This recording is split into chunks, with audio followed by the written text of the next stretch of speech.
वेदं सच्चिदानन्दं यतिवर्यं महामतिं वेदान्तसारज्ञं सद्गुरुं प्रणतोऽस्म्यहं तदाहं सम्प्रदायज्ञं संयमेन्द्रं तदाश्रयं सद्गुरुं सच्चिदानन्दं सदाचारं समाश्रये श्री श्री सच्चिदानन्देन्द्र सरस्वती महासद्गुरुभ्यो नमः।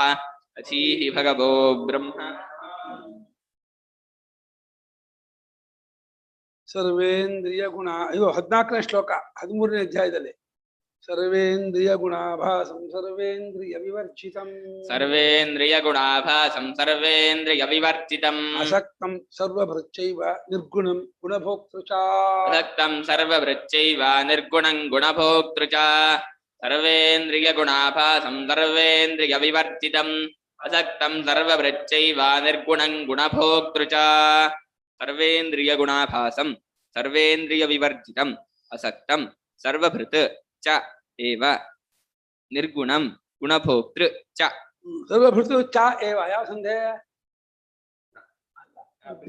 ಆಯ್ತಾ ಆಯ್ತಪ್ಪ ಸರ್ವೇಂದ್ರಿಯ ಗುಣಾಭಾಸಂ ಎಲ್ಲಾ ಇಂದ್ರಿಯದ ಗುಣದ ಆಭಾಸದಿಂದ ಕೂತ್ಕೊಂಡಿದೆಯಂತೆ ಅಂದ್ರೆ ನೋಡುವನಾಗಿ ಕೇಳುವನಾಗಿ ಮೂಸುವನಾಗಿ ಮಾತಾಡೋದು ತೋರ್ತಾರೆ ಆತ್ಮ ಆದ್ರೆ ಸರ್ವೇಂದ್ರಿಯ ವಿವರ್ಜಿತ ಯಾವ ಇಂದ್ರಿಯ ಸಂಬಂಧವೂ ಇಲ್ಲ ಆ ಗುಣದ ಆಭಾಸ ಗುಣ ಅಂದ್ರೆ ಅದರ ಸ್ವಭಾವ ಅದರ ಕ್ರಿಯೆ ಆ ಎಲ್ಲದರಲ್ಲೂ ಕೂಡ್ಕೊಂಡಂತೆ ತೋರ್ತಾರೆ ಆತ್ಮನು ಆ ಇಂದ್ರಿಯ ಮನಸ್ಸು ಬುದ್ಧಿ ಪ್ರಾಣ ಇವುಗಳೊಡನೆಯೂ ಇವುಗಳ ಗುಣದೊಡನೆಯೂ ಕೂಡ್ಕೊಂಡವನಂತೆ ತೋರ್ತಾರೆ ಆಭಾಸ ಅಂದ್ರೆ ತೋರಿಕೆ ವಸ್ತುತಃ ಯಾವ ಇಂದ್ರಿಯವೂ ಗುಣವೂ ಅದಕ್ಕಿಲ್ಲ ಮತ್ತು ಯಾವುದಕ್ಕೆ ಅಂಟ್ಕೊಂಡಿಲ್ಲ ಅಸಕ್ತ ಅಂದ್ರೆ ಅಂಟ್ಕೊಂಡವನು ಅಸಕ್ತ ಅಂದ್ರೆ ಅಸಂಗ ಅಂತ ಅರ್ಥ ಯಾವುದಕ್ಕೂ ಅಂಟ್ಕೊಂಡಿಲ್ಲ ಅದು ಎಲ್ಲವನ್ನೂ ಹೊತ್ಕೊಂಡಿದ್ದಾನೆ ಅಷ್ಟೇ ನೋಡು ಮೂಟೆನ ತೆಗೆಸ್ಕೋದೆ ಮುಟ್ಟೆ ಹೊತ್ಕೊಳ್ಳೋಣ ಮೂಟೆಯನ್ನು ಮುಟ್ಟದೆ ಮುಟ್ಟೆ ಹೊತ್ಕೊಳಕ್ಕಾಗಣ ನೋಡು ಪ್ರಪಂಚವನ್ನು ಮುಟ್ಟದೇನೆ ಪ್ರಪಂಚ ಹೊತ್ಕೊಂಡಿದ್ದಾನೆ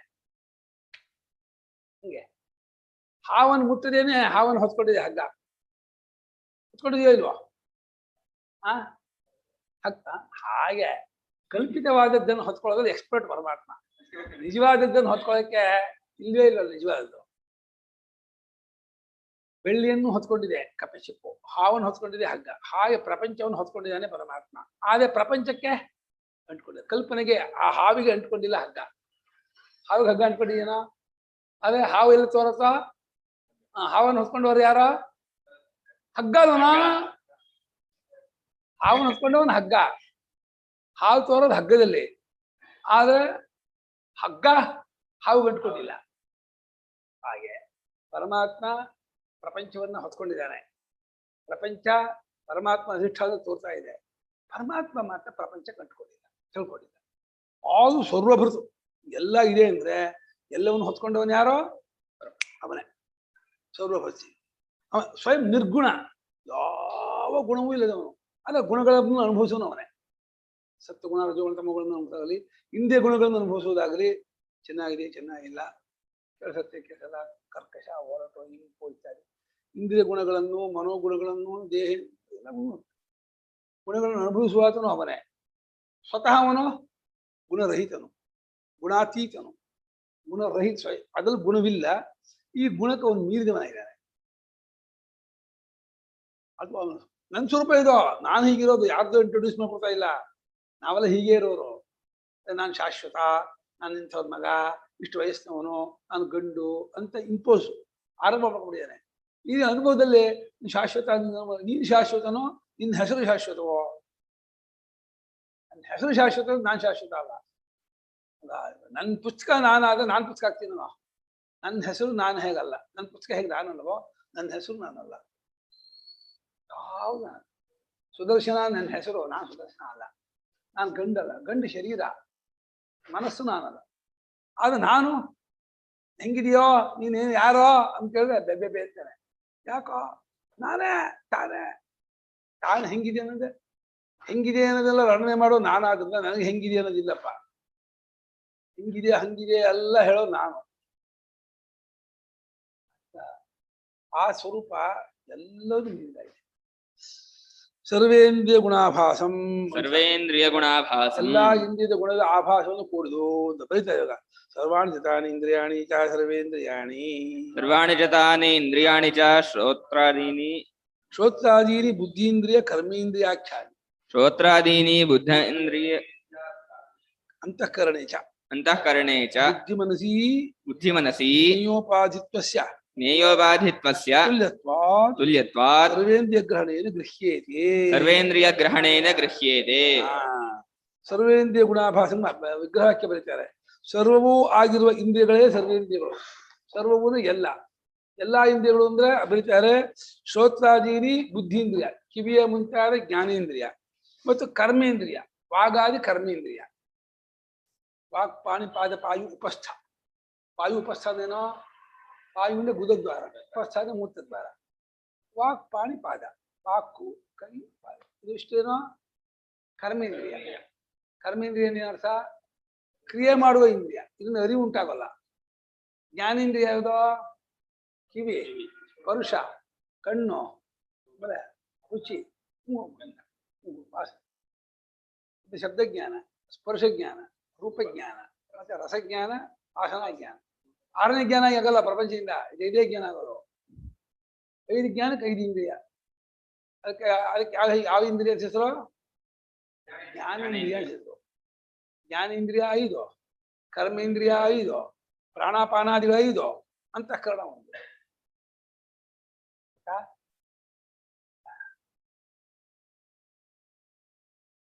ಆ ಜ್ಞಾನೇಂದ್ರಿಯ ಯಾವ್ದರಿಂದ ಅರಿವು ಉಂಟಾಗ್ತದೋ ಆ ಚಕ್ಷುರಾದಿಗಳು ಜ್ಞಾನೇಂದ್ರಿಯ ಅಂತಾರೆ. ವಾಕು ಕ್ರಿಯೆ ಮಾಡುತ್ತೆ, ಅರಿವು ಉಂಟಾಗಲ್ಲ. ವಾಕು ಇರೋದನ್ನ ಹೇಳುತ್ತೆ. ಅದು ವ್ಯಾಸಪೀಠ ಅಂತ ಹೇಳಿದ್ರಿಂದ ಆಗಲ್ಲ. ವ್ಯಾಸಪೀಠ ಆಗಿರೋದನ್ನ ವಾಕ್ ಹೇಳ್ತಾ ಇದೆ. ಕಣ್ಣಿಂದ ಕಣ್ಣು ವ್ಯಾಸಪೀಠ. ಅದರಿಂದ ವಾಗಿಂದ್ರಿಯ ಕರ್ಮೇಂದ್ರಿಯ. ಪಾಣಿಪಾದ ಕರ್ಮೇಂದ್ರಿಯ ಸ್ಪಷ್ಟ, ಅದರಿಂದ ಅರಿವು ಉಂಟಾಗಲ್ಲ.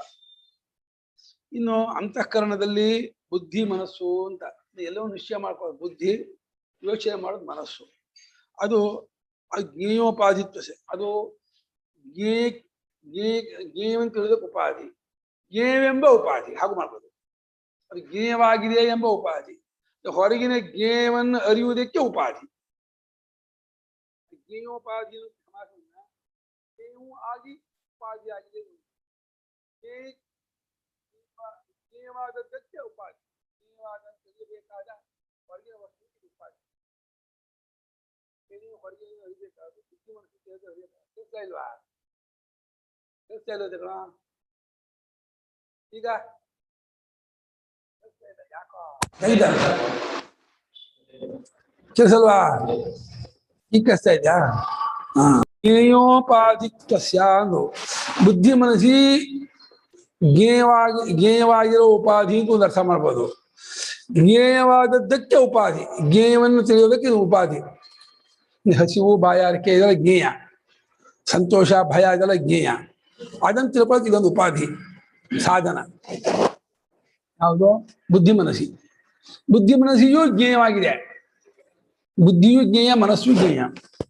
ಅದು ಎಲ್ಲ ಇಂದ್ರಿಯಗಳು ಹೇಗೆ ಜ್ಞೇಯವೋ, ಇಂದ್ರಿಯ ವಿಷಯಗಳು ಹೇಗೆ ಜ್ಞೇಯವೋ, ಬುದ್ಧಿ ಮನಸ್ಸು ಜ್ಞೇಯವಾಗಿದೆ ಅನ್ನೋ ಸಮಾನವಾಗಿದೆ. ಅದನ್ನ ಸರ್ವೇಂದ್ರಿಯ ಅನ್ನೋ ಆ ಪದದಿಂದಲೇ ಬುದ್ಧಿ ಮನಸ್ಸನ್ನು ತಗೊಂಡ್ಬಿಡಿ ಅಂತ ಇದ್ದಾರೆ ಭಾಷೆಕಾರರು. ಸರ್ವೇಂದ್ರಿಯ ಗ್ರಹಣೇನ ಗೃಹ್ಯೇತೆ. ಸರ್ವೇಂದ್ರಿಯ ಅನ್ನೋ ಗ್ರಹಣದಿಂದಲೇ ಗೃಹ್ಯೇತೆ ದ್ವಿವಚನ. ಗೃಹ್ಯತೆ, ಗೃಹ್ಯೇತೆ, ಗೃಹ್ಯಂತೆ. ದ್ವಿವಚನಕ್ಕೆ ಯಾವ್ದು ವಿಷಯ? ದ್ವಿವಚನ ಯಾವ್ದನ್ನ ಹೇಳುತ್ತೆ? ಎರಡನ್ನು ಹೇಳುತ್ತೆ. ಯಾವ್ದು ಎರಡು ಇಲ್ಲಿ? ಬುದ್ಧಿ ಮನಸ್ಸು.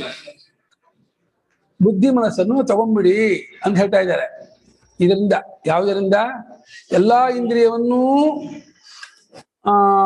ಇಂದ್ರಿಯ ಮತ್ತು ಅದರ ಗುಣಾಭಾಸವನ್ನ ಉಳ್ಳದ್ದಾಗಿದೆ, ಮತ್ತು ಅದು ಇಂದ್ರಿಯ ಗುಣಾಭಾಸವನ್ನು ಮೀರಿದ್ದಾಗಿದೆ. ಎರಡೂ ಆಗಿದೆ. ಅದೊಂದು ಆ ತತ್ವ. ನಾವು ತಿಳಿಯಬೇಕಾದ ಪರಬ್ರಹ್ಮ ವಸ್ತು ಎಲ್ಲಾ ಇಂದ್ರಿಯ ಗುಣಗಳ ಆಭಾಸದಿಂದಲೂ ಕೂಡಿದೆ ಮತ್ತು ಅದನ್ನು ಮೀರಿದ್ದು ಆಗಿದೆ. ಕೂಡಿದೆ ಅಂದ್ರೆ ವ್ಯವಹಾರ ಕಾಲದಲ್ಲಿ ಆ ಅರಿವಿಲ್ಲದೆ ಯಾವುದೂ ಏನು ಚೇಷ್ಟೆ ಮಾಡೋಲ್ಲ, ವ್ಯಾಪಾರ ಮಾಡಲ್ಲ. ಅರಿವು ಸೇರ್ಕೊಂಡಾಗ್ಲೇನೇ ಮನಸ್ಸು, ಬುದ್ಧಿ, ಕರ್ಮೇಂದ್ರಿಯ, ಜ್ಞಾನೇಂದ್ರಿಯ ವ್ಯಾಪಾರ ಮಾಡುತ್ತೆ. ಅಪಿಚ ಅಂತಃಕರಣೋಪಾಧಿ ದ್ವಾರೇಣೈವ ಶ್ರೋತ್ರಾದೀನಾಂ ವಿಪಾಧಿತ್ವಂ ಇತ್ಯತಃ ಅಂತಃಕರಣ ಬಹಿಷ್ಕರಣೋಪಾಧಿಭೂತೈಃ ಸರ್ವೇಂದ್ರಿಯ ಗುಣೈಃ ಅಧ್ಯವಸಾಯ ಸಂಕಲ್ಪ ಶ್ರವಣ ವಚನಾದಿಭಿಃ ಅವಭಾಸತೆ ಇತಿ ಸರ್ವೇಂದ್ರಿಯ ಗುಣಾಭಾಸಂ ಸರ್ವೇಂದ್ರಿಯ ವ್ಯಾಪಾರೈಃ ವ್ಯಾಪೃತಮಿವ ತಜ್ಞೇಯಮಿತ್ಯರ್ಥಃ. ಅಪಿಚ ಅಂದ್ರೆ ಅಷ್ಟೇ ಅಲ್ಲದೆ ಮತ್ತು ಏನಪ್ಪಾ ಅಂದ್ರೆ ಅಂತಃಕರಣವೆಂಬ ಉಪಾಧಿ ಮೂಲಕವಾಗಿಯೇ ಶ್ರೋತ್ರಾದಿಗಳು ಕಿವಿಯ ಮುಂತಾದಿಗಳು ಉಪಾಧಿಯಾಗಿರೋದು. ಮನಸ್ಸು ಬುದ್ಧಿ ಇಲ್ಲ ಅಂತ ತಿಳ್ಕೊಳ್ಳಿ, ಕಿವಿಯು ಕೇಳಲ್ಲ, ಕಣ್ಣು ನೋಡಲ್ಲ, ಏನು ಮೂಸೋದಿಲ್ಲ. ಮನಸ್ಸು ಸೇರ್ಕೊಂಡ್ರೆ ಕಣ್ಣು ನೋಡೋದು, ಕಿವಿ ಕೇಳೋದು, ಮೂಸೋದು ಎಲ್ಲ ಆಗೋದು. ಮನಸ್ಸೆಲ್ಲೋ ಹೋಗ್ತಿರ್ಕೋ, ಇಲ್ಲಿ ಯಾರೋ ಬಂದು ಹೋದ್ ನಿಮ್ಗೆ ಗೊತ್ತಾಗೋದೇ ಇಲ್ಲ. ಮನಸ್ಸೆಲ್ಲೋ ಮುಟ್ಟಿದ್ರು ನಿಮ್ಗೆ ಗೊತ್ತಾಗೋದೇ ಇಲ್ಲ. ಮನಸ್ಸೇ ಕಣ್ಣಾಗಿ ನೋಡುತ್ತೆ, ಕಿವಿಯಾಗಿ ಕೇಳುತ್ತೆ, ಮೂಗಾಗಿ ಮೂಸುತ್ತೆ. ಹಾಗೆ ಬುದ್ಧಿಯೇ ಅದು ನಿಶ್ಚಯ ಮಾಡೋದು. ನಿಶ್ಚಯ ಮಾಡೋದು ಬುದ್ಧಿ, ಯೋಚನೆ ಮಾಡೋದು ಮನಸ್ಸು. ಹಾಗಾಗಿ ಹೇಳ್ತಾ ಇದ್ದಾರೆ ಅಂತಃಕರಣವೆಂಬ ಬುದ್ಧಿ ಮನಸ್ಸೆಂಬ ಇದೆಯಲ್ಲ, ಅದರ ಉಪಾಧಿ ಮೂಲಕವಾಗಿಯೇ ಅಂತಃಕರಣದಲ್ಲಿರುವ ಬುದ್ಧಿ ಮನಸ್ಸೆಂಬ ಉಪಾಧಿ ಮೂಲಕವಾಗಿಯೇ ಕಿವಿಯೇ ಮುಂತಾದವುಗಳು ಉಪಾಧಿ ಅಂತ ಅನ್ನಿಸ್ಕೊಂಡಿದೆ. ಅವುಗಳ ಉಪಾಧಿತ್ವ ಅಂತಃಕರಣದಲ್ಲಿರುವ ಬುದ್ಧಿ ಮನಸ್ಸಿನ ಉಪಾಧಿಯಿಂದಲೇ ಉಪಾಧಿಯಾಗಿರೋದು.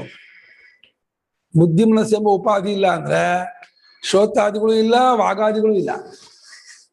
ಉಪಾಧಿತ್ವ ಇತ್ಯತಃ ಎಂಬಿ ಕಾರಣದಿಂದ ಅಂತಃಕರಣ ಬಹಿಷ್ಕರಣ ಎರಡು ತರಹ ಉಪಾಧಿ. ಅಂತಃಕರಣ ಯಾವುದೋ ಮನಸ್ಸು ಬುದ್ಧಿ ಇರ್ತಾರೆ, ಬಹಿಷ್ಕರಣ ಚಕ್ರ ಕರ್ಮೇಂದ್ರಿಯ ಜ್ಞಾನೇಂದ್ರಿಯ. ಈ ಉಪಾಧಿಗಳಿಂದ ಎಲ್ಲಾ ಇಂದ್ರಿಯ ಅವು ಇಂದ್ರಿಯ ಉಂಟುಂಟು, ಆ ಇಂದ್ರಿಯಗಳ ಗುಣಗಳು ಉಂಟು. ಏನು ಗುಣ?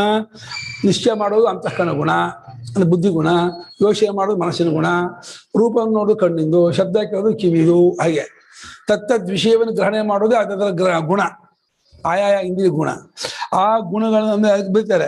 ಅಧ್ಯವಸಾಯ ಸಂಕಲ್ಪ ಶ್ರವಣ ವಚನ. ಅಧ್ಯವಸಾಯ ಅಂದ್ರೆ ನಿಶ್ಚಯ, ಸಂಕಲ್ಪ ಅಂದ್ರೆ ಯೋಚನೆ, ಹೀಗೆ ಮಾಡ್ತೀವಿ. ಶ್ರವಣ ಅಂದ್ರೆ ಕೇಳೋದು, ವಚನ ಅಂದ್ರೆ ಹೇಳೋದು. ಜ್ಞಾನೇಂದ್ರಿಯಕ್ಕೆ ಶ್ರವಣ, ಕರ್ಮೇಂದ್ರಿಯಕ್ಕೆ ವಚನ.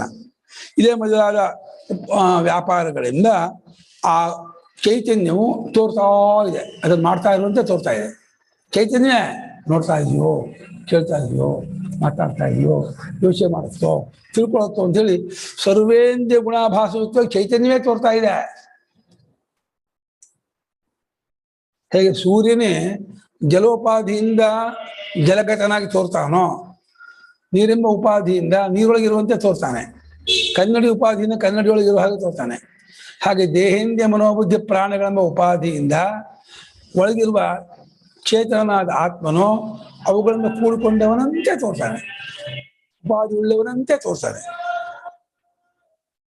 ಅಭಾಸ ಅಂದ್ರೆ ಎಲ್ಲಾ ಇಂದ್ರಿಯಗಳ ಗುಣಾಭಾಸ ಅಂದ್ರೆ ಸರ್ವೇಂದ್ರಿಯ ವ್ಯಾಪಾರಗಳಿಂದ, ಎಲ್ಲಾ ಕರ್ಮೇಂದ್ರಿಯ ಜ್ಞಾನೇಂದ್ರಿಯ ಅಂತಃಕರಣಗಳ ವ್ಯಾಪಾರದಿಂದ ಅದು ವ್ಯಾಪೃತಮಿವ ತೊಡಗಿದೆಯೋ ಎಂಬಂತೆ, ವ್ಯಾಪಾರ ಮಾಡ್ತಾ ಇದೆಯೋ ಅನ್ನುವಂತೆ ಜ್ಞೇಯಂ ಅವಭಾಸತೆ ಅಂತ. ಜ್ಞೇಯವು ತೋರ್ತಾ ಇದೆ, ತಿಳಿಯಬೇಕಾದ ಬ್ರಹ್ಮವಸ್ತು ಆ ರೀತಿ ತೋರ್ತಾ ಇದೆ ದರ್ಶ. ಶ್ರುತಿ ಹೇಳ್ತಾ ಇದೆ. ಯಾಕೆ ಅದರಂತೆ ಅಂತಿದ, ಯಾಕೆ ಮಾಡ್ತಾನೆ ಇದೆ ಅಂತ ಯಾಕೆ ಅನ್ನಲ್ಲ ಅಂದ್ರೆ ಶ್ರುತಿ ನೋಡಿ, ಜಾಯಿತೀವ ಲೇಲಾಯಿತೀವ ಇದು ಶ್ರುತೆ. ಆದ್ರಿಂದ ಆಭಾಸ ಅಂತ ಅರ್ಥ. ನಾವು ಇದಕ್ಕೆ ಈ ಶ್ಲೋಕಕ್ಕೆ ಮೂಲ ಯಾವುದು, ಶ್ರುತಿ ಯಾವುದು ಅಂತ ಹೇಳಿದ್ರೆ ಜಾಯಿತೀವ ಲೇಲಾಯಿತೀವ ಶ್ರುತಿಯೇ ಈ ಶ್ಲೋಕಕ್ಕೆ ಮೂಲ ಅಂತ ತಗೋಬೇಕು. ಸರ್ವೋಪನಿಷದೋ ಗಾವಹ ದೊಗ್ಧ ಗೋಪಾಲನಂದ ಅಂತ ಇದೀವಲ್ಲ, ಉಪನಿಷತ್ತೆ ಹಸು, ಗೀತೆಯೇ ಅದರ ಹಾಲು ಅಂದ್ರೆ ಉಪನಿಷತ್ತಿನಲ್ಲಿರ್ತಕ್ಕಂಥ ವಿಚಾರ ಗೀತೆಯಲ್ಲಿದೆ ಅಂದ್ರೆ ಈ ಶ್ಲೋಕಕ್ಕೆ ಯಾವುದು ಉಪನಿಷತ್ ಮೂಲ? ಜಾಯಿತೀವ ಲೇಲಾಯಿತೀಯ ಶ್ರುತಿಯ ಮೂಲ. ಆತ್ಮನು ಬುದ್ಧಿ ಧ್ಯಾನ ಮಾಡುತ್ತಿದ್ದರೆ ಧ್ಯಾನ ಮಾಡುವಂತೆ ತೋರ್ತಾನೆ. ಹಾಗೆ ಕರ್ಮೇಂದ್ರಿಯ ವ್ಯಾಪಾರದಿಂದ ಅಲುಗಾಡುವಂತೆ ಲೇಲಾಯಿತೀವ, ಸ್ವತಃ ಅವನು ನೈವಧ್ಯಾಯತಿ ನಚ ಲೇಲಾಯತೆ. ಅವನು ಧ್ಯಾನವೂ ಮಾಡಲ್ಲ, ಅವನು ಅಲುಗಾಡೋದು ಇಲ್ಲ, ಅದು ಹಾಕಿ ತೋರ್ತಾನೆ. ಕಂಪಮಾನಿ ಜಲೆ ತದ್ಗತಸ್ಯ ವಿತ ಕಂಪತೀವ. ನೀರು ಅಲುಗಾಡ್ತಿದ್ರೆ ಅಲ್ಲೊಳಗಿರುವ ಸೂರ್ಯನು ಹೀಗೆ ಹೀಗೆ ಅಲ್ಲಾಡ್ತಾ ಇದ್ದಾನೆ ಕಂಡ್ರೆ ನೋಡಿದೀಯಾ? ನೋಡಿಲ್ಲ? ನೀರು ಸೂರ್ಯ ಪ್ರತಿಬಿಂಬ ನೋಡಿಲ್ವಾ? ಅದು ನೀರು ಅಲ್ಲಾಡಿದ ಕಾಣಲ್ಲ, ಇಲ್ಲ ಅಂತೀಯಾ? ನೋಡಿಲ್ಲ ಅಂತೀಯಾ? ಚಂದ್ರನ ಪ್ರತಿಬಿಂಬ, ಚಂದ್ರ ನೀರಿದ್ದ ಹೀಗೆ ಅಲ್ಲಾಡುತ್ತೆ, ನೋಡಿದ್ಯಾ?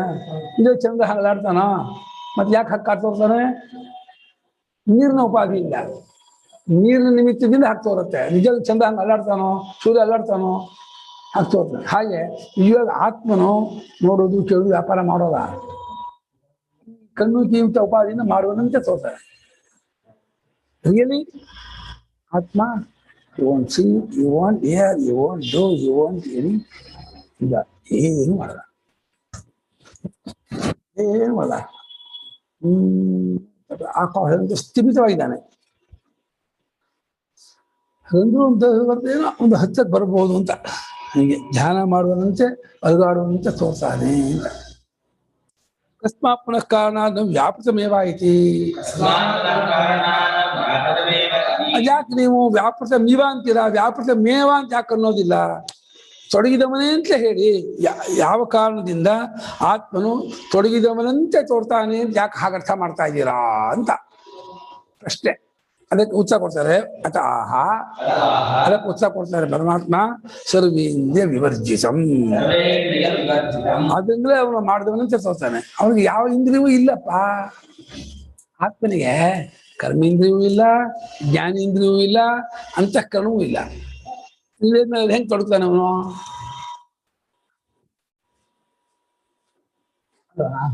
ಅವನಿಗೆ ಇಂದ್ರಿಯ ಇದ್ರೆ, ಅವನು ಕೂಡ್ಕೊಂಡಿದ್ರೆ ಅವನು ವ್ಯಾಪಾರ ಮಾಡ್ತಾನೆ ಅನ್ಬೋದಾಗಿತ್ತು. ಅವನು ಬಿಟ್ಕೊಂಡಿದ್ದಾನೆ, ಅಸಂಬದ್ಧನ ಇದ್ದಾನೆ, ಅತೀತನ ಇದ್ದಾನೆ. ಅವನಲ್ಲಿ ಕ್ರಿಯೆ ಇಲ್ಲ, ಆಕಾಶದಲ್ಲೇ ಕ್ರಿಯೆ ಇಲ್ಲ. ಆತ್ಮನ ಕಾರ್ಯವಾದ ಆಕಾಶದಲ್ಲೇ ಕ್ರಿಯೆ ಇಲ್ಲ. ಅದು ಆತ್ಮನ ಕಾರ್ಯ, ಎಫೆಕ್ಟ್, ಹುಟ್ಟಿದ ವಸ್ತು, ಅದರಲ್ಲೇ ಕ್ರಿಯೆ ಇಲ್ಲ. ಇನ್ನು ಆಕಾಶಕ್ಕೂ ಕಾರಣವಾಗಿರುವ ಆತ್ಮನಲ್ಲಿ ಎಂತ ಕ್ರಿಯೆ ತಗೊಂಡ್ಬರ್ತೀರಪ್ಪ ನೀವು? ಕಾರ್ಯದಲ್ಲಿಯೇ ಇಲ್ಲದ ಗುಣ ಕಾರಣವು ಬರುತ್ತಾ? ಆ ಕ್ರಿಯೆ, ವ್ಯಾಪಾರ, ಚೇಂಜು, ಬದಲಾವಣೆ ಅನ್ನೋದು ಆಕಾಶದಲ್ಲೇ ಇಲ್ಲ. ಅದಕ್ಕೆ ಕಾರಣವಾಗಿರುವ ಆತ್ಮನಲ್ಲೇ. ಅಯ್ಯೋ, ಕಲ್ಪನೆ ಮಾಡ್ಕೋಗ ಆ ರೀತಿ ಇರತಕ್ಕದ್ದು. ಸರ್ವಕರಣರಹಿತ ಇತ್ಯರ್ಥ. ಯಾವ ಕಾರಣವೂ ಇಲ್ಲದವನು ಅರ್ಥ. ಕಾರಣ ಅಂದ್ರೆ ಇಂದ್ರಿಯ.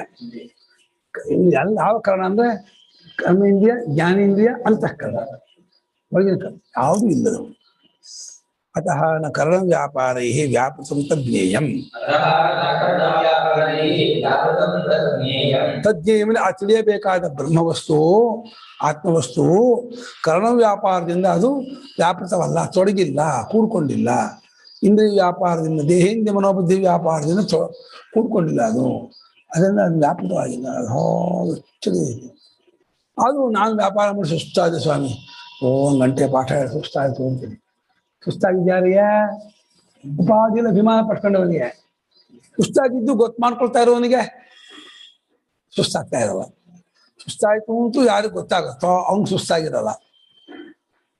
ಸುಸ್ತಾದೆ ಅಂತ ಅಂದ್ಕೊಂಡವನು ವಿಕ್ರಿಯಾ ರೂಪ ಆಗ್ಬಿಟ್ಟ. ವಿಕ್ರಿಯಾ ರೂಪದವನಾಗಿ ಅಹಂಕಾರ, ಕರ್ತೃತ್ವ ಬುದ್ಧಿಯಿಂದ ಬಳದ್ಬಿಟ್ಟೆ, ಸುಸ್ತಾದೆ ಅಂತಂದ.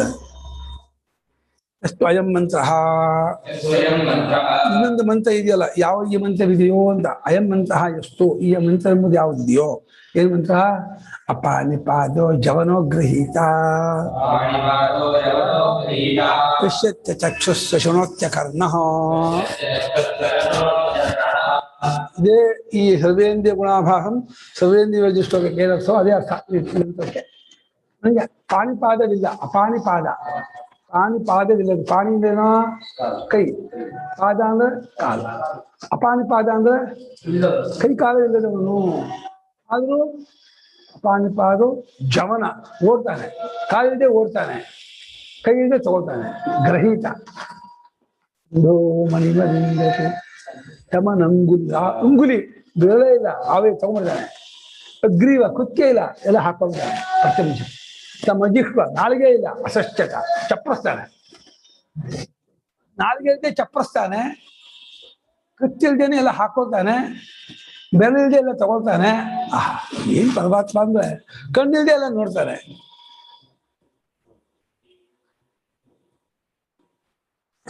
ಮುಂದೆ ಅದೇ ಕೊಟ್ಟಿದ್ದಾರೆ ಅಂದ್ರೆ ಮುಂದೆ. ಪಶ್ಯತ್ಯ ಚಕ್ಷು, ಕಣ್ಣಿಲ್ದೆ ನೋಡ್ತಾನೆ, ಕಿವಿ ಇಲ್ದೆ ಕೇಳ್ತಾನೆ. ಇದೇನ್ರಿ ಇದು? ಯಾವ ಭೂತ ಅನ್ರಿ ಇದು? ಎಂತ ಪ್ರಾಣಿನ್ರಿ? ಕಣ್ಣು ಇಲ್ಲ, ಕಿವಿ ಇಲ್ಲ, ನೋಡೋದು ಕೇಳೋದು ಮಾಡತ್ತಂತೆ. ಹೌದು, ನೀವೇ, ನಿಮ್ ಭೂತದ್ದೇ ವಿಚಾರ. ನಾವು ಪೆಡಂಭೂತ ಅಲ್ಲ, ನೀವೇ ಮಹಾಭೂತರು. ಅಷ್ಟೇ ಮಹತ್ವಭೂತಸ್ಯ. ಮಹತ್ವಭೂತರಾದ ಪರಮಾತ್ಮನ ಕಣ್ಣಿದೆ ನೋಡ್ತಾನೆ, ಕಿವಿದೆ ಕೇಳ್ತಾನೆ, ಕೈಯಿದೆ ತಗೊಳ್ತಾನೆ, ಕಾಲಿದೆ ಓಡ್ತಾನೆ. ಎಲ್ಲ ಓಡಿದ್ದು, ತಗೊಂಡಿದ್ದು, ನೋಡಿದ್ದು, ಕೇಳಿದ್ದು ಇವನಿಂದಲೇ. ಇವನ್ ಮಾತ್ರ ಏನು ಮಾಡೋನಲ್ಲ, ಇವನಿಗೇನು ಸಂಬಂಧಪಟ್ಟಿಲ್ಲ. ಸಹ ಸರ್ವೇಂದ್ರಿಯೋಪಾದಿ ಗುಣಾನು ಅನುಗುಣ್ಯ ಭಜನ ಶಕ್ತಿ ಮತ್ತು ತಜ್ಞೇಯಮಿತ್ಯೇವಂ ಪ್ರದರ್ಶನಾರ್ಥಂ ಇದು ಸಾಕ್ಷಾದೇವ ಜವನಾದಿ ಕ್ರಿಯಾವತ್ವ ಪ್ರದರ್ಶನಾರ್ಥ. ಈ ಜವನೋಗ್ರಹೀತ ಹೆಂಗೆ ಹೇಳ್ಬಿಟ್ರಿ ಅಂದ್ರೆ ವಾಕ್ಯ ಆಗಿಲ್ಲ. ಮತ್ತೆ ಅನುಭವ ಮುಂದೆ ಹೋದ ಗೊಡ್ಡ ವೈದಿಕ ಗೊಡ್ಡ ಎಲ್ಲ ಇಂದ್ರಿಯಗಳೆಂಬ ಉಪಾಧಿಯ ಗುಣವನ್ನು ಅನುಗುಣ್ಯ ಅಂದ್ರೆ ಅದನ್ನು ಅನುಸರಿಸೋದು ಅನ್ನುವಂತಹ ಒಂದು ಶಕ್ತಿ ಉಳ್ಳದ್ದಾಗಿದೆ. ಅನುಗುಣ್ಯ ಭಜನೆ ಅನುಸರಿಸಿ ಅದನ್ನು ಸೇವಿಸೋದು. ಎಲ್ಲ ಇಂದ್ರಿಯಗಳಿಗೂ ಫಾಲೋ ಮಾಡ್ತಾರೆ, ಫಾಲೋ ಮಾಡುವಂತೆ ತೋರ್ತಾನೆ. ಕರ್ಮೇಂದ್ರಿಯ, ಜ್ಞಾನೇಂದ್ರಿಯ, ಮನಸ್ಸು, ಬುದ್ಧಿ ಎಲ್ಲವನ್ನು ಅನುಸರಿಸುವಂಥ ಗುಣವುಳ್ಳದ್ದಾಗಿ ಸೇವಿಸುವಂತೆ ಇರೋದ್ರಿಂದ ಆ ಜ್ಞೇಯವಾದ ತಿಳಿಯಬೇಕಾದ ವಸ್ತುವು ಅದಕ್ಕೆ ಜವನೋಗೃಹೀತ ಅಂತ ಹೇಳಿದೆಯೇ ಹೊರತು ನೇರಾಗಿ ಅದೇ ಆ ಚೈತನ್ಯವೇ, ಆ ತತ್ವವೇ ಸಾಕ್ಷಾತ್ತಾಗಿ ಓಡೋದಾಗಲಿ ತೆಗೆದುಕೊಳ್ಳೋದು ಅದನ್ನು ಕ್ರಿಯೆ ಮಾಡುತ್ತೆ ಅಂತ ಅರ್ಥ ಅಲ್ಲ. ಅದಕ್ಕೆ ಅದಿಲ್ಲ, ಅದು ಯಾವ ಕ್ರಿಯೆಯನ್ನು ಮಾಡೋದಲ್ಲ. ಜ್ಞಾನೇಂದ್ರಿಯ ಕ್ರಿಯೆ ಇಲ್ಲ, ಕರ್ಮೇಂದ್ರಿಯ ಕ್ರಿಯೆ ಇಲ್ಲ, ಏನು ವ್ಯಾಪಾರ ಮಾಡೋದು.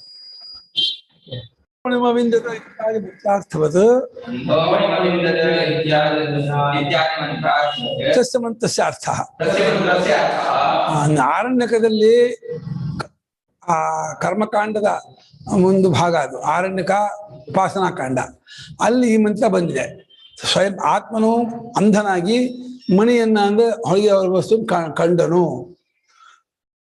ಬೆರಳಿಲ್ಲದೇನೆ ಎಲ್ಲವನ್ನು ತಗೊಂಡ್ಬಿಟ್ಟನು, ಕತ್ತಿಲ್ಲದೇನೆ ಎಲ್ಲವನ್ನು ಹಾಕೊಂಡ್ಬಿಟ್ಟನು, ನಾಲಿಗೆ ಇಲ್ಲದೇನೆ ಚಪ್ಪಡಿಸಿಬಿಟ್ಟನು ಅಂತ ಈ ರೀತಿ ವಾಕ್ಯ ಇದೆ ಅಲ್ಲಿ.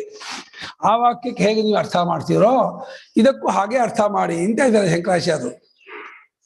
ತಸ್ಯ ಮಂತ್ರಸ್ಯ ಯೋ ಅರ್ಥ ತದ್ವತ್ ಅದೇ ತಸ್ಯ ಮಂತ್ರಸ್ಯ ಅರ್ಥ ಇತ್ಯಾದಿ ಮಂತ್ರಾರ್ಥವದು. ಈ ರೀತಿ ಮಂತ್ರಾರ್ಥದಂತೆ ಆ ಮಂತ್ರಕ್ಕರ್ಥ. ಆ ಮಂತ್ರಾರ್ಥಕ್ಕೆ ಅಪಾನಿಪಾದೋ ಜವನೋಗ್ರಹೀತ ಮಂತ್ರಕ್ಕೆ ಅಂಧೋಮಣಿದು ಅಂತ ಅರ್ಥ ಮಾಡ್ಕೊಳ್ಳಿ ಎಂದು. ಅದು ಅರ್ಥ ಆಗಿಲ್ಲ, ಇದು ಅರ್ಥ ಆಗಿಲ್ಲ. ನಮ್ಗಂತೂ ಎರಡು ಅರ್ಥ ಆಗಿಲ್ಲ. ಅವ್ರು ಅದನ್ನ ಅರ್ಥ ಮಾಡ್ಕೊಂಡಿದ್ದೀರಲ್ಲ, ಅದರಂತೆ ಇದನ್ನ ಅರ್ಥ ಮಾಡ್ಕೊಂಡ್ರಿ ಅಂತ ಇದ್ದಾರೆ ಶಂಕರಾಚಾರ್ಯರು. ನಮ್ಗೆ ಅದೇ ಅರ್ಥ ಆಗದೆ ಇದ್ದಾಗ ಅದಕ್ಕೂ ಅರ್ಥ ಹೇಳ್ಬೇಕು. ಆಯ್ತು. ಯಸ್ಮಾತ್ ಸರ್ವಕರಣ ವರ್ಜಿತಂ ತಜ್ಞೇಯಂ ತಸ್ಮಾತ್ ಅಸಕ್ತಂ ಸರ್ವಸಂಶ್ಲೇಷ ವರ್ಜಿತಂ. ಯಾವ ಕಾರಣದಿಂದ ಆ ತಿಳಿಯಬೇಕಾದ ಪರಬ್ರಹ್ಮ ವಸ್ತುವು ಯಾವ ಕಾರಣವೂ ಇಲ್ಲದ್ದಾಗಿದೆಯೋ, ಯಾವ ಇಂದ್ರಿಯವೂ ಇಲ್ಲದ್ದಾಗಿದೆಯೋ, ಆದ್ದರಿಂದ ಅದು ಯಾವುದಕ್ಕೂ ಅಂಟ್ಕೊಂಡಿಲ್ಲ. ಎಲ್ಲ ತರಹದ ಸಂಶ್ಲೇಷ ಅಂದ್ರೆ ಸಂಬಂಧ, ಅಂಟ್ಕೊಳ್ಳೋದು, ಅದನ್ನು ಬಿಟ್ಕೊಂಡಿದೆ. ಯಾವುದಕ್ಕೂ ಆಕಾಶಕ್ಕೂ ಅಂಟ್ಕೊಂಡಿಲ್ಲ. ತನ್ನ ಕಾರ್ಯವಾದ ಆಕಾಶವೇ ಯಾವುದಕ್ಕೂ ಅಂಟ್ಕೊಂಡಿಲ್ಲ. ಈತನು ಆಕಾಶಕ್ಕೂ ಅಂಟ್ಕೊಂಡಿಲ್ಲ, ಪ್ರಪಂಚಕ್ಕೂ ಅಂಟ್ಕೊಂಡಿಲ್ಲ. ಅದು ಎಲ್ಲವನ್ನೂ ಹೊತ್ಕೊಂಡಿದ್ದಾನೆ. ಅಷ್ಟಿದೆ ನೋಡಿ. ಅಂಟ್ಕೊಳ್ಳದೆ ಹೊತ್ಕೊಳ್ಳೋಕೆ ಬರೋದು ಅವನಿಗೊಬ್ಬನಿಗೆ. ಇನ್ನೆಲ್ಲರೂ ಹೊತ್ಕೋಬೇಕಾದ್ರೆ ಅಂಟ್ಕೊಂಡು, ಮಗು ಹೊತ್ಕೋಬೇಕಾದ್ರೆ ಮಗು ಅಂಟ್ಕೋಬೇಕು. ನೀವು ಮಗು ಅಂಟ್ಕೊಳ್ದೇನೆ ಮಗು ಹೊತ್ಕೋಕ್ಕಾಗಲ್ಲ. ಆದರೆ ಆ ಪುಣ್ಯಾತ್ಮ ಪರಮಾತ್ಮ ಜಗತ್ತನ್ನು ಹೊತ್ಕೊಂಡಿದ್ರೆ ಜಗತ್ತಿಗೆ ಅಂಟ್ಕೊಂಡೇ ಇಲ್ಲ. ಅಂಟ್ಕೊಳ್ದೇನೆ ಜಗತ್ತನ್ನು ಹೊತ್ಕೊಂಡ್ಬಿಟ್ಟಿದ್ದಾನೆ. ಹಾವನ್ನು ಹೇಗೆ ಹಗ್ಗ ಹೊತ್ಕೊಂಡಿದ್ಯೋ ಹಾಗೆ. ಹಾವು ಅಂಟ್ಕೊಂಡಿದ್ದೀನಿ ಹಗ್ಗ, ಅದು ಹಗ್ಗ ಹಾವನ್ನು ಹೊತ್ಕೊಂಡವರು ಯಾರು? ಅಲ್ವ? ಏನಂದ್ರೆ ನಾನು ಯದ್ಯಪಿ ಏವಂ ತಥಾಪಿ ಸರ್ವಭೃಚ್ಚೈವ. ಅದು ಯಾವ ಅಂಟನ್ನು ಹೊಂದಿಲ್ಲ, ಯಾವ ಸಂಬಂಧವನ್ನು ಹೊಂದಿಲ್ಲ, ಯಾವುದಕ್ಕೂ ತಿಳ್ಕೊಂಡಿಲ್ಲ ಅಂತ ಆದರೂ ಎಲ್ಲವನ್ನು ಹೊತ್ಕೊಂಡಿರೋದು ಅದೇ. ಸರ್ವಭೃಚ್ಚೈವ, ಎಲ್ಲವೂ ಇದೆ ಅಂತಂದ್ರೆ ಅದೆಲ್ಲಿದೆ? ಇವನಲ್ಲೇ ಇರಬೇಕು. ಇವನಲ್ಲದೆ ಮತ್ತೊಂದು ಕಡೆ ಇರೋಕೆ ಬರಲ್ಲ. ಇವನಲ್ಲಿ ಇದೆಯೋ ಅಂದ್ರೆ ಇಲ್ಲ ಅಂತಾರೆ. ಮತ್ತೆ ಇವನಲ್ಲೇ ಇದೆ ಅಂದ್ರೆ ಇದೇ ಅಂತ ಒಪ್ಕೊಂಡ್ರೆ ಇವನಲ್ಲೇ ಇದೆ ಅಂತೀವಿ. ಇವನಲ್ಲಿ ಇದೆಯೋ ಅಂತ ಕೇಳಿದ್ರೆ ಏನು ಇವನು ಮಾತ್ರ, ಇವನಲ್ಲಿ ಏನೇನು ಇಲ್ಲ. ಹಗ್ಗದಲ್ಲಿ ಹಾವು ಇಲ್ಲ, ನೆಲದ ಬಿರುಕು ಇಲ್ಲ, ಹೂವಿನ ಮಾಲೆ ಇಲ್ಲ, ನೀರಿನ ಕೊಡಿ ಇಲ್ಲ, ಏನೂ ಇಲ್ಲ. ಅದೆಲ್ಲ ಇದ್ದರೆ ಹಗ್ಗದಲ್ಲೇ ಇದೆ. ಅದೇನೇನೇನು ತೋರಿದ್ರು ಅದೆಲ್ಲ ಹಗ್ಗದಲ್ಲೇ ತೋರಬೇಕು. ಹಾಗೆ ಪರಮಾತ್ಮನಲ್ಲಿ ಪ್ರಪಂಚೋಪಶಮಂ ಶಾಂತಂ ಶಿವಂ ಅದ್ವೈತಂ, ಅದು ಪ್ರಪಂಚಾತೀತ. ಅದೇ ಪ್ರಪಂಚ ಅನ್ನೋದು ಇದ್ಬಿಟ್ರೆ ಅದು ಇವನಲ್ಲೇ ಇದೆ, ಇವನೇ ಹೊತ್ಕೊಂಡಿದ್ದಾನೆ, ಇವನೇ ಸರ್ವಜ್ಞ ಸರ್ವಶಕ್ತ, ಯಥಾಶಕ್ತ ಪರಮಾತ್ಮ, ಸ್ಟ್ರಾಂಗು. ಸದಾಸ್ಪದಂ ಹಿ ಸರ್ವಂ ಸರ್ವತ್ರ ಸದ್ಬುದ್ಧಿ ನಿಗಮಾದ್. ಸರ್ವಂ ಸದಾಸ್ಪದಂ ಅಂತ ಇದ್ದಾರೆ. ಎಲ್ಲವೂ ಸತ್ತನ್ನ ಆಸ್ಪದವನ್ನಾಗಿ ಉಳ್ಳದ್ದಾಗಿದೆ. ಸತ್ ಆಸ್ಪದಂ ಯಸ್ಯ ಆಸ್ಪದ ಆಸ್ಪದಂ ಯಸ್ಯ ಸತ್ ಯಸ್ಯ ಜಗತಃ, ಯಾವ ಜಗತ್ತಿಗೆ ಸತ್ತೇ ಆಸ್ಪದವೋ ಆ ಜಗತ್ತು ಸದಾಸ್ಪದಂ. ಸತ್ತನ್ನೇ ಆಸ್ಪದ. ಆಸ್ಪದ ಅಂದ್ರೇನು? ಆಧಾರ, ಅಧಿಷ್ಠಾನ, ಆಶ್ರಯ, ನೆಲೆ. You understand? ನಮ್ಗೆ ಯಾವ್ದು ಆಸ್ಪದ? ನೆಲ. ನೆಲದ ಮೇಲೆ ನಾವಿದ್ದೀವಿ, ಪೀಠದ ಮೇಲೆ ನಾವಿದ್ದೀನಿ. ಆದರೆ ಪೀಠ ನೆಲ ಸತ್ತಿನ ಮೇಲಿದೆ. ಎಲ್ಲಕ್ಕೂ ಸತ್ತು ಆಧಾರ. ಸತ್ ತೆಗೆದು ಬಿಡು, ನನ್ನ ಇರುವಿಕೆ ಕೊಡು, ನಿನ್ನ ಪುಸ್ತಕ ಪೆನ್ ತೋರಿಸು ನೋಡೋಣ. ನನ್ನ ಇರುವಿಕೆ ಇರುವ ಪೆನ್ನು, ಇರುವ ಪುಸ್ತಕ, ಇರುವ ತೆಗೆದುಬಿಟ್ಟು ತೋರ್ಸೋಕ್ಕಾಗುತ್ತೋ? ಅದು ಇರುವವೇ ಆಸ್ಪದ. ಇರುವ ಅನ್ನೋದೇ ಸತ್ತು, ಸತ್ಯ ಬ್ರಹ್ಮ. ಹೌದ್ಯಾ? ಎಲ್ಲಕ್ಕೂ ಯಾವುದು ಆಸ್ಪದ? ಸದಾಸ್ಪದಂ ಸರ್ವಂ. ಸರ್ವಂ ದ್ವೈತಂ ಜಗತ್, ದ್ವೈತ ರೂಪವಾದ ಜಗತ್ತೆಲ್ಲವೂ ಸತ್ತನ್ನೇ ಆಸ್ಪದವನ್ನಾಗಿ ಉಳ್ಳದ್ದಾಗಿದೆ.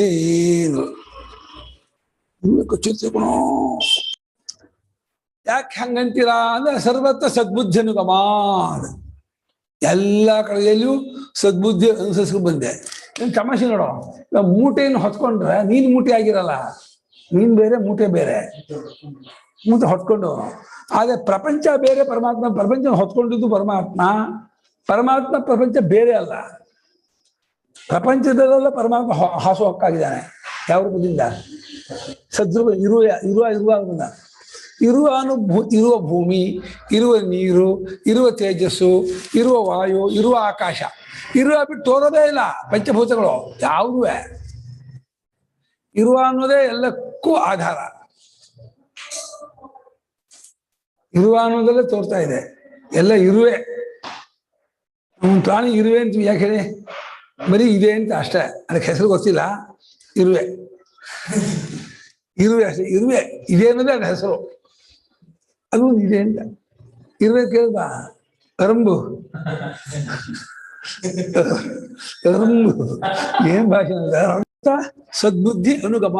ಎಲ್ಲಾ ಕಡೆಯೂ ಇದೇ ಅನ್ನೋ ಬುದ್ಧಿಯು ಹಾಸು ಹೊಕ್ಕಾಗಿ ಸೇರಿಕೊಂಡಿರೋದ್ರಿಂದ, ಅದನ್ನು ಬಿಟ್ಟು ಯಾವುದು ತೋರುವುದೇ ಇಲ್ಲವಾದ್ದರಿಂದ ಅದೇ ಎಲ್ಲಕ್ಕೂ ಆಸ್ಪದ, ಆಧಾರ, ನೆಲೆ, ಆಶ್ರಯ, ಅಧಿಷ್ಠಾನ. ಈ ಮೃಗತೃಷ್ಟಿಕಾದಯೋಪಿ ನಿರಾಸ್ಪದ ಭವಂತಿ. ಇವಕ್ಕೆ ಯಾಕೆ ಬರುವುದು ಶಂಕರಾಚಾರ್ಯರು ಅಂತ ಕೇಳಿದ್ರೆ, ಅಲ್ಲ ಸ್ವಾಮಿ, ನಿಮ್ಮ ಪ್ರಕಾರ ಪ್ರಪಂಚ ಸುಳ್ತಾನೆ, ಸುಳ್ಳಾದ ಪ್ರಪಂಚಕ್ಕೆ ಹೆಂಗೆ ಆಸ್ಪದ ಆಗ್ತಾನೆ ಅಂದ್ರೆ, ಯಾಕೆ? ಬಿಸಿಲು ಕುದಿದ್ರೆ ನೀರು ಸುಳ್ಳು, ಅದು ಏನು ಹಿಡಿಯೋ ತೋರುತ್ತೋ? ಬಿಸಿಲು ಕುದಿದ್ರೆ ನಿಂತ್ಕೊಳ್ಬೇಕು, ಆ ಬಿಸಿಲು ಇರಬೇಕು, ಇದು ಚೌನೆಲ್ಲ ಇರಬೇಕು. ಸುಳ್ಳಾದದ್ದಕ್ಕೂ ಸತ್ಯವಾದದ್ದು ಆಧಾರ ಇರಬೇಕು. ಹಾವಿಗೆ ಹಗ್ಗ ಇರಬೇಕು, ಹಗ್ಗ ಇದೆ ಹಾಕೋರಲ್ಲ. ಅಲ್ಲಿ ಆಸ್ಪದವಿಲ್ಲದೇನೆ ಎಲ್ಲೂ ಯಾವುದು ಯಾವಾಗೂ ಯಾರಿಗೂ ಹೇಗೂ ತೋರಲ್ಲ. ಏನ್ ಹೇಳೋ? ಎಲ್ಲೂ ಯಾವುದೂ ಯಾರಿಗೂ ಯಾವಾಗಲೂ ಹೇಗೂ ತೋರಲ್ಲ, ನಿರಾಸ್ಪದವಾಗಿ. ಮತ್ತೆ ಇನ್ನೊಂದ್ಸಲ ಹೇಳೋ. ಎಲ್ಲೂ ಯಾವುದೂ ಯಾರಿಗೂ ಯಾವಾಗಲೂ ಹೇಗೂ ತೋರಲ್ಲ, ನಿರಾಸ್ಪದವಾಗಿ. ಏನೇ ತೋರ್ಬೇಕು ಆಸ್ಪದ ಅದಾರಲೇಬೇಕು. ಹಾಗಾಗಿ ಪ್ರಪಂಚ ಸುಳ್ಳಾದರೂ ಸುಳ್ಳಾದ ಪ್ರಪಂಚಕ್ಕೂ ಸತ್ಯವಾದ ಆಧಾರ ಇದೆ. ಬಿಸಿಲು ಕುದ್ರೆ ನೀರು ಸುಳ್ಳಾದರೂ ಅದಕ್ಕೆ ಇದಿರಬೇಕು, ಬಿಸಿಲಿನ ಝಳ ಇರಬೇಕು. ಬಿಸಿಲಿನ ರಾತ್ರಿ ಹೊತ್ತು ಬಿಸಿ ಕುದಿಯ ನೀರು ತೊಗೊಳ ಮಿರಾಜಿ ತೋರೋಲ್ಲ. ರಾತ್ರಿ ಹೊತ್ತು ಮಿರಾಜಿ ತೋರ್ತಾ ಬಿಸಿ ಕುದಿಯ ನೀರು ಬಿಸಿಲಲ್ಲೇ ತೋರೋದು, ಚೌಳ ನೆಲದಲ್ಲೇ ತೋರೋದು ಅಲ್ವಾ. ಆದ್ದರಿಂದ ನಿರಾಸ್ಪದವಾಗಿ ಯಾವುದು ಎಲ್ಲೂ ಹೇಗೂ ತೋರುವುದಿಲ್ಲ. ಅತಃ ಸರ್ವಭೃತು ಸರ್ವಂ ಬಿಭರ್ತೀತಿ. ಆದ್ದರಿಂದ ಸರ್ವಭೃತದ್ದು ಅದನ್ನು ಎಲ್ಲವನ್ನು ಹೊತ್ಕೊಂಡಿದೆ, ಎಲ್ಲವನ್ನು ಧಾರಣೆ ಮಾಡಿಕೊಂಡಿದೆ, ಅದನ್ನ ಸರ್ವಭೃತ ಅಂತ ಅನ್ನಿಸ್ಕೊಂಡಿದೆ. ಇದಂ ಚ ಅನ್ಯತು ಜ್ಞೇಯಸ್ಯ ಸತ್ವಾದಿಗಮದ್ವಾರಂ ನಿರ್ಗುಣಂ. ಇನ್ನೂ ಒಂದು ದ್ವಾರವಿರಬಹುದು, ಇದು ಆಗಬಹುದು ಅಂತ. ಜ್ಞೇಯಕ್ಕೆ ಅಂದ್ರೆ ತಿಳಿಯಬೇಕಾದ ಬ್ರಹ್ಮಕ್ಕೆ ಇದು ಇನ್ನೊಂದು ದ್ವಾರ ಅಂದ್ರೆ ಥ್ರೂ ರೂಟ್ ಮಾರ್ಗ. ಆ ನಿರ್ಗುಣ ಇದು ತಿಳಿಯಬೇಕಾದ ಬ್ರಹ್ಮತತ್ವಕ್ಕೆ ಇದೂ ಒಂದು ಮಾರ್ಗವಾಗಬಹುದು. ಇದು ಯಾಕೆ ಈಗ ಬರ್ತಾ ಇದ್ದೀರಾ ಲೇಟು?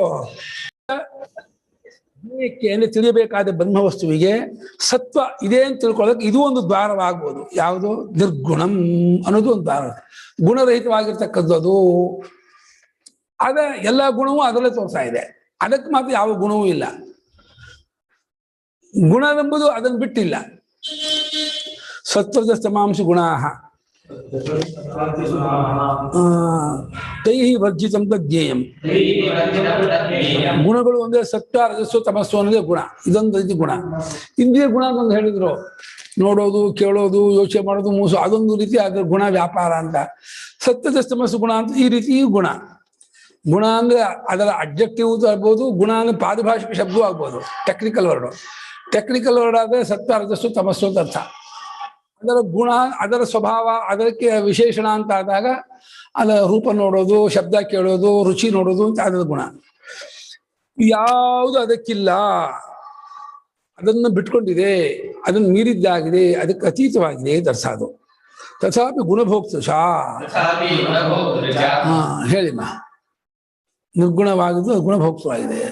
ಗುಣ ಅಂದ್ರೆ ಯಾವಾಗ್ಲೂ ಸತ್ವ ರಜಸ್ ತಮಸ್ ಅಂದೇ ಅಂತ ತಗೋಬಾರ್ದು, ಇನ್ ಬೇರೆ ಅಂತಾನು ಮೀನಿಂಗ್ ಇರುತ್ತೆ ಅಂತ ಇದೀರಾ. ನಿಂಬೆ ಹಣ್ಣಿನ ಗುಣ ಹುಳಿ, ಮೆಣಸಿನ ಗುಣ ಖಾರ, ಅದ ಗುಲಾಬಿ ಗುಣ ಕೆಂಪು, ಬಿಳಿ, ಹಳದಿ ಗುಣ ಅಂದ್ರೆ ಅದು ಅಬ್ಜೆಕ್ಟಿವ್ ಅನ್ನು ಗುಣ ಅಂತಾರೆ.